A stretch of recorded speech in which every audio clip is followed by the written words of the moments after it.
Bonjour, je m'appelle Geneviève Santerre, je suis conseillère pédagogique au Centre de services scolaires des découvreurs.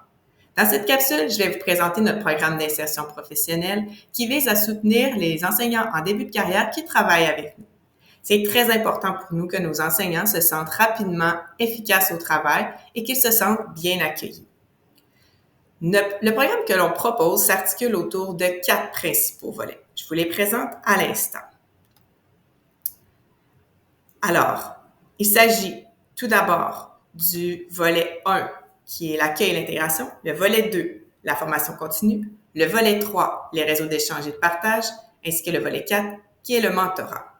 Le programme est obligatoire au cours des 2 premières années d'entrée dans la profession, donc les 2 années qui suivent l'obtention du brevet. Au cours de ces 2 mêmes années, le nouvel enseignant se voit reconnaître du temps dans ses tâches professionnelles afin de le soutenir dans sa démarche d'insertion. Toutefois, le programme est étendu sur une période de 5 ans. On considère qu'un enseignant est en insertion professionnelle sur l'étendue de cette période de 5 ans. L'enseignant choisit les activités de son choix à travers les 4 volets proposés. Le mentorat sera accessible aux enseignants à contrat à temps partiel selon la disponibilité des mentors, puisque le mentorat conventionné s'adresse principalement aux enseignants à temps plein pour une partie d'année ou une année complète. Le mentorat est un service d'accompagnement personnalisé qui est offert sur une base volontaire. Il peut se vivre pendant un maximum de 3 ans selon la disponibilité des mentors. Ce service vise le développement professionnel des enseignants en début de carrière.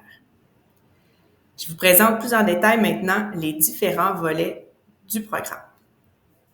Tout d'abord, l'accueil et l'intégration. L'accueil et l'intégration, c'est vraiment l'affaire de tous, que ce soit le centre de services scolaires, les directions d'établissement ou les collègues, tout le monde doit mettre la main à la pâte.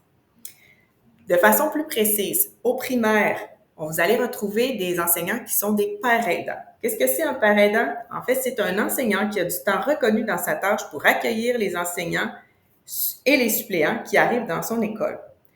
Le travail du père aidant consiste principalement à faciliter l'intégration dans le milieu, tant au plan organisationnel que relationnel.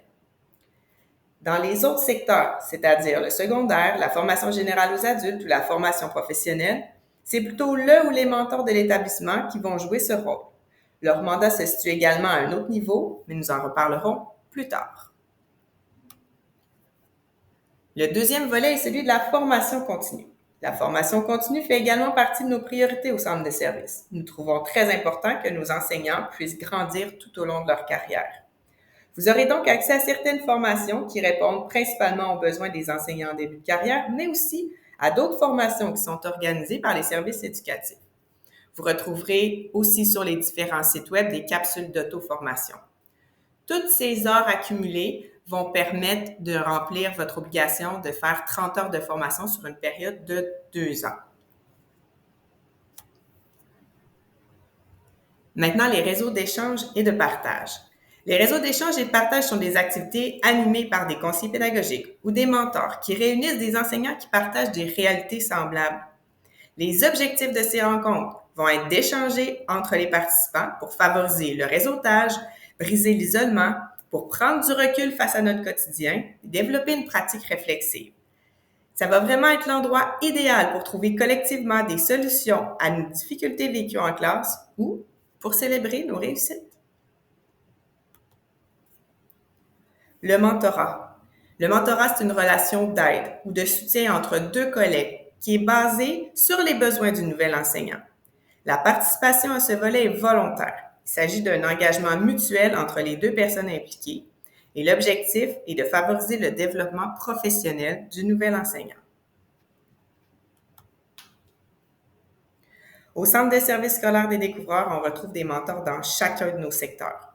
Au primaire, les mentors se promènent entre les différents établissements et travaillent autant avec les enseignants titulaires, spécialistes, orthopédagogues, qu'ils soient à contrat ou en poste. Dans les autres secteurs, les mentors accompagnent les enseignants de leur propre bâtisse. C'est également le cas pour Madeleine Bergeron et l'Onyx. Vous voulez vous inscrire au programme d'insertion professionnelle? C'est fort simple. Les enseignants du primaire qui souhaitent s'inscrire au programme d'insertion doivent passer par l'intranet pour compléter le formulaire d'inscription. Pour les autres secteurs, à votre arrivée dans une école, les mentors ou la direction vont vous accueillir et recueilleront vos besoins pour vous orienter vers les bonnes ressources. Nous avons créé aussi un site web de l'insertion professionnelle. Toutes les informations en lien avec l'insertion se retrouvent sur ce site web. Vous y avez accès par l'intranet dans les services éducatifs. Vous y trouverez une présentation détaillée du programme, les formulaires d'inscription, des ressources pour la suppléance et les nouveaux enseignants, ainsi que l'agenda des activités en lien avec l'insertion professionnelle. Finalement, pour les enseignants qui font de la suppléance, vous retrouverez dans les écoles primaires et sur l'intranet la trousse de suppléance du centre de service. Cette trousse va avoir le même format dans toutes nos écoles. La trousse renferme des informations sur la classe où vous vous trouvez ainsi que sur l'école. Toutefois, présentement, cette ressource est en développement. Elle n'est pas encore disponible dans tous nos établissements primaires. J'espère que ça arrivera au plus vite. Alors voilà, je pense avoir fait le tour de tous les éléments importants à savoir sur le programme d'insertion professionnelle. Toutefois, si vous avez des questions, ne vous gênez pas à nous contacter ou allez consulter le site Internet. Merci, au plaisir.